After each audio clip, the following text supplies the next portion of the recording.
Hi students, hi friends, hi students. ఈ వీడియోలో మనం భారత జాతీయ క్రీడా విధానం గురించి తెలుసుకుంటున్నాము. ప్రపంచ దేశాల్లో క్రీడల గురించి అన్ని దేశాలు ఎంతో శ్రద్ధను, ఉత్సాహాన్ని కనబరుస్తూ ఎన్నో అభివృద్ధి కార్యక్రమాలను, క్రీడా విజయాలకు చేపట్టాయి. అలాగే మన భారతదేశం కూడా భారత సంస్కృతిలో ముఖ్యమైన భాగంగా క్రీడాభివృద్ధిని చేపట్టింది. క్రీడలు భారతదేశంలో రాష్ట్రాలకు సంబంధించినవి, రాష్ట్రాల జాబితాల కిందికి వస్తుంది. అయితే కేంద్ర ప్రభుత్వం రాష్ట్రాలకు సహాయ సహకారాలను అందిస్తుంది. క్రీడలకు అయ్యే ఖర్చులు, వ్యయాలు మొదలైన వాటిని, క్రీడాభివృద్ధికి అవసరమైన చర్యలను సూచిస్తుంది. ఆర్థిక సాయాన్ని రాష్ట్రాలకు అందిస్తుంది. అలాగే ఏ క్రీడలు ఎలా నిర్వహించాలి అంటూ మార్గదర్శక సూత్రాలను కూడా కేంద్రం రాష్ట్రాలకు సూచించే పాత్రను చేపడుతుంది. భారతదేశంలో అన్ని రాష్ట్రాల్లో క్రీడాభివృద్ధికి తగిన చర్యలు తీసుకునేటట్టు ఆయా ప్రభుత్వాలను కేంద్రం ప్రోత్సహిస్తుంది. భారతదేశంలో 1984లో భారత జాతీయ క్రీడా విధానం కొన్ని చర్యలను చేపట్టింది. 1984లో భారత జాతీయ క్రీడా విధానం క్రీడల పట్ల ఆయా ప్రభుత్వాలను ప్రోత్సహించి అభివృద్ధి చర్యలను తీసుకునేటట్టు చర్యలను చేపట్టింది. అలాగే ప్రతిభ గల విద్యార్థులను ప్రోత్సహించే దిశగా క్రీడా భవనాలను, మైదానాలను సంరక్షించాల్సిందిగా ఆయా ప్రభుత్వాలను కేంద్రం ఆదేశించింది. భారతదేశంలోని రాష్ట్ర ప్రభుత్వాలు తమ రాష్ట్రాల్లోని ఖాళీ స్థలాలను, మైదాన ప్రాంతాలను క్రీడా ప్రాంగణాలుగా సంరక్షించుకోవడానికి చర్యలు తీసుకునేటట్లు కేంద్రం ఆదేశించింది. అలాగే 1984లో ఇండియన్ స్పోర్ట్స్ పాలసీ, భారత క్రీడా విధానం 1984లో sports and department of youth affairs అని మార్చింది. డిపార్ట్మెంట్ ఆఫ్ యూత్ అఫైర్స్ అంటూ మార్చింది. భారతదేశంలో ప్రతి రాష్ట్ర ప్రభుత్వం క్రీడాభివృద్ధిని ప్రోత్సహిస్తూ కొన్ని చర్యలను చేపట్టాలని ఇండియన్ స్పోర్ట్స్ పాలసీ ఆ చర్యలను చేపట్టింది. 1984 మార్చిలో భారత జాతీయ స్పోర్ట్స్ కౌన్సిల్ను ఏర్పాటు చేసింది. 1984 మార్చిలో ఆ పేరును స్పోర్ట్స్ అథారిటీ ఆఫ్ ఇండియాగా మార్చింది. భారత జాతీయ క్రీడా విధానము 1984 మార్చిలో స్పోర్ట్స్ అథారిటీ ఆఫ్ ఇండియా అనే పేరుగా మార్చింది. ఆయా రాష్ట్ర ప్రభుత్వాలు క్రీడా అభివృద్ధికి ఏ చర్యలను చేపట్టాలో, ఏ చర్యలను అవలంబించాలో మార్గదర్శకాలను కేంద్రం భారత జాతీయ క్రీడా విధానం ద్వారా, నేషనల్ స్పోర్ట్స్ పాలసీ ద్వారా సూచించింది. గ్రామాలలో, పట్టణాలలో క్రీడా భవనాలను, క్రీడా ప్రాంగణాలను, మైదానాలను సంరక్షిస్తూ యువకులను క్రీడల పట్ల ఉత్సాహంగా ఉండేటట్లు ప్రోత్సహించేటట్టు ప్రభుత్వాలు చర్యలు తీసుకున్నాయి. అలాగే చర్యలు తీసుకోవాలని కేంద్రం మార్గదర్శకాలను సూచించింది. రాష్ట్ర ప్రభుత్వాలు తమ రాష్ట్రాల్లో ఉన్న ఖాళీ ప్రదేశాలను, మైదానాలను గుర్తించి సంరక్షించి క్రీడలను ప్రోత్సహించాలని, ప్రతిభ గల విద్యార్థులను, యువకులను ప్రోత్సహించాలని ప్రభుత్వాలు చర్యలు తీసుకోవాలని కేంద్రం ఆదేశించింది. అలాగే ఆయా రాష్ట్ర ప్రభుత్వాలు తమ రాష్ట్రాల్లో క్రీడలను కంపల్సరీ పాఠ్యాంశంగా కూడా విద్యార్థులకు చేర్చడం జరిగింది. తప్పనిసరిగా క్రీడలను పాల్గొనాల్సిందిగా విద్యార్థులను కంపల్సరీ పాఠ్యాంశంగా క్రీడా పాఠ్యాంశాలను కూడా కొన్ని రాష్ట్ర ప్రభుత్వాలు చేపట్టాయి. రాష్ట్ర ప్రభుత్వాలు తమ రాష్ట్రాలలో అనేక క్రీడా భవనాలను ప్రాంగణాలను ఏర్పాటు చేసుకున్నాయి. కొన్ని ప్రైవేటు సంస్థలు కూడా క్రీడలను ప్రోత్సహించే దిశగా చర్యలు చేపట్టాయి. ఇక కేంద్రం ఆయా రాష్ట్ర ప్రభుత్వాలకు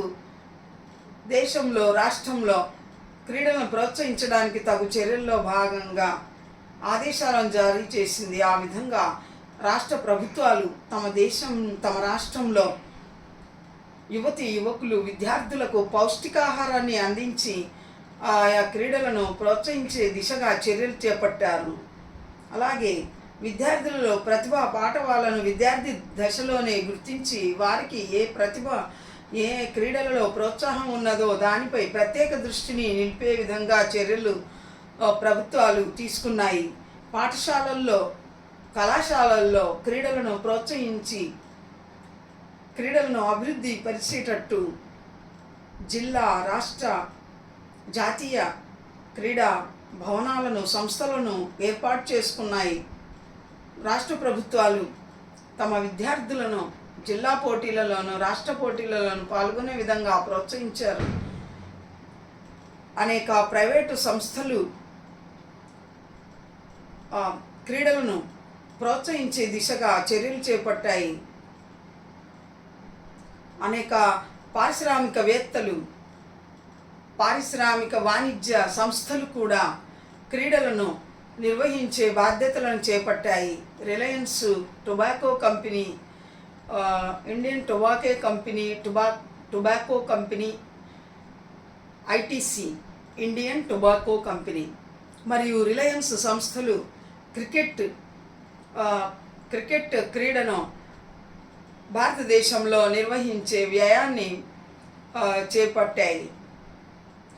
1996లో భారత్ శ్రీలంక దేశాల మధ్య సెమీఫైనల్స్ జరుగుతున్నప్పుడు ప్రజలు ఎన్నో బెట్టింగులు క్రికెట్పై ఎన్నో బెట్టింగులు చేశారు. క్రికెట్లో బెట్టింగ్ అనే జాడ్యం ఆ విధంగా మొదలైంది. ప్రపంచ దేశాల్లో క్రీడలలో అవినీతి జాడ్యం తొలగించడానికి ప్రతి దేశం ప్రతి రాష్ట్రం పూనుకోవాలి. ప్రజలందరూ అవినీతి పురుగును నిర్మూలించే దిశగా బాధ్యతగా వ్యవహరించాలి. ప్రపంచ దేశాల్లో క్రీడల్లో అవినీతి ఆశ్రిత పక్షపాతం జాడ్యంలా పరిణమించింది. పారిశ్రామికవేత్తలు వ్యాపార సంస్థలు క్రీడాకారులను తమ వ్యాపార ప్రకటనలు యాడ్స్ కోసం తమ వ్యాపార సాధనాలుగా వినియోగించడం మొదలైంది. అలాగే వ్యాపార సంస్థలు వాణిజ్య సంస్థలు అనేక మంది పారిశ్రామికవేత్తలు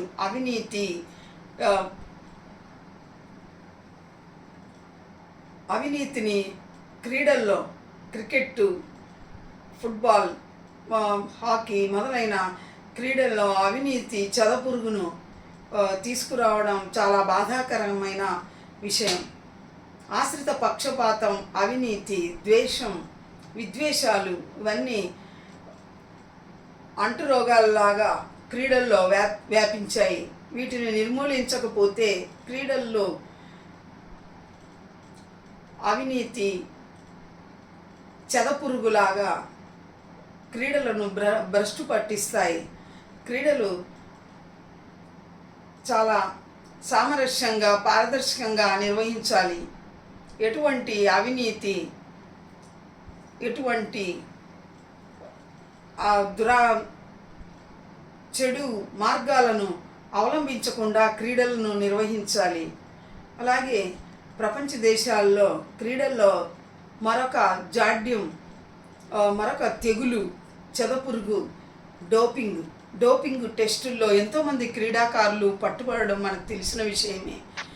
ఎందరో క్రీడాకారులు మానవ సహజ సామర్థ్యాలను మించి అసాధారణ సామర్థ్యాల కోసం మాదక ద్రవ్యాలను సేవించి డోపింగ్ టెస్టుల్లో పట్టుబడడం మనకు ఎన్నో ప్రచార సాధనాల ద్వారా పత్రికల్లో ప్రచురించడం, మనము టీవీలలో పత్రికల్లో చదివాము, చూసాము. కాబట్టి క్రీడల్లో అవినీతి జాడ్యాన్ని పారద్రోలాలి. ఈ డోపింగ్ అన్నది క్రీడలకు పట్టిన చెదపురుగు. మానవ సహజ సామర్థ్యాలతోనే నీతిగా నైతిక సూత్రాలకు కట్టుబడి క్రీడాకారులు తమ ప్రతిభను ప్రదర్శించాలి కానీ మాదక ద్రవ్యాలను సేవించి అసాధారణ ప్రతిభా సామర్థ్యాలను చూపించాలని తప్పుడు మార్గాలను అవలంబించడం విచారకరం. ఈ విధంగా డోపింగ్ టెస్టుల్లో పట్టుబడిన ఎందరో క్రీడాకారులు ఆ క్రీడల నుంచి సస్పెండ్ అవ్వడం కూడా మనము ఎన్నో వార్తాపత్రికల్లో మనము చదవడం జరిగింది. ఈ విధంగా ప్రపంచ దేశాల్లో డోపింగు, బెట్టింగు, అవినీతి, ఆశ్రిత పక్షపాతం, స్వార్థం, విద్వేషం ఇలాంటివన్నీ చాలా భ్రష్టు పట్టించాయి. క్రీడల్లో నిజాయితీగా నైతిక సూత్రాలు, నిబద్ధతతో క్రీడాకారులు ఆడినప్పుడే అది క్రీడలు అనిపించుకుంటాయి. అంతేగాని క్రీడలు అవినీతికి తల ఒగ్గితే ఇక క్రీడలను ఆస్వాదించడం ఎలా ఉంటుంది? అలాగే మ్యాచ్ ఫిక్సింగ్, బాల్ ట్యాంపరింగ్ లాంటివి కూడా క్రీడల్లో మనం తరచూ జరుగుతుండడం మనం వార్తాపత్రికల్లో చదువుతూనే ఉంటాము. బాల్ ట్యాంపరింగ్ లాంటివి, మ్యాచ్ ఫిక్సింగ్ లాంటివి ఎన్నో మనము పత్రికల్లో చదివాము.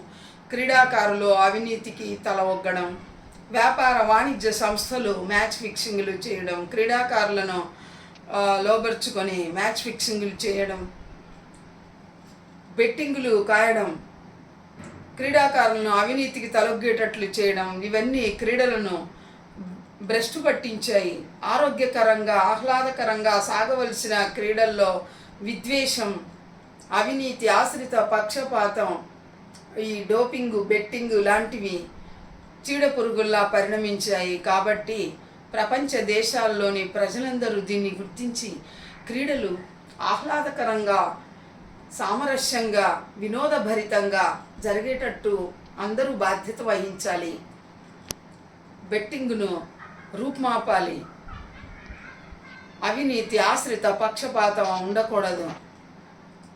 ప్రభుత్వం కల్పించిన సదుపాయాలు మేనేజర్లు, క్రీడా భవన అధికారులు, సెలెక్టర్లు వంటి వారు ఆశ్రిత పక్షపాతం, అవినీతి మొదలైన వాటికి తల ఒగ్గి నిజమైన ప్రతిభా పాఠవాలు గల వారికి అవకాశాలు ఇవ్వకుండా ఆశ్రిత పక్షపాతంతో అసమర్థులైన వారికి కేటాయించడము, సౌకర్యాలను కల్పించడం ద్వారా నిజమైన ప్రతిభా పాఠవాలు కలిగిన వారు క్రీడలకు దూరం అవుతున్నారు. అందువల్ల నిజాయితీగా ప్రభుత్వ ఆర్థిక సహాయాన్ని ప్రతిభ గల విద్యార్థులు, యువతీ యువకులు, క్రీడాకారులు అందిపుచ్చుకొని భారత జాతీయ పతాకాన్ని ప్రపంచ దేశాల్లో ఎగురవేసేటట్టు చేసే బాధ్యత అందరిపైన ఉంది.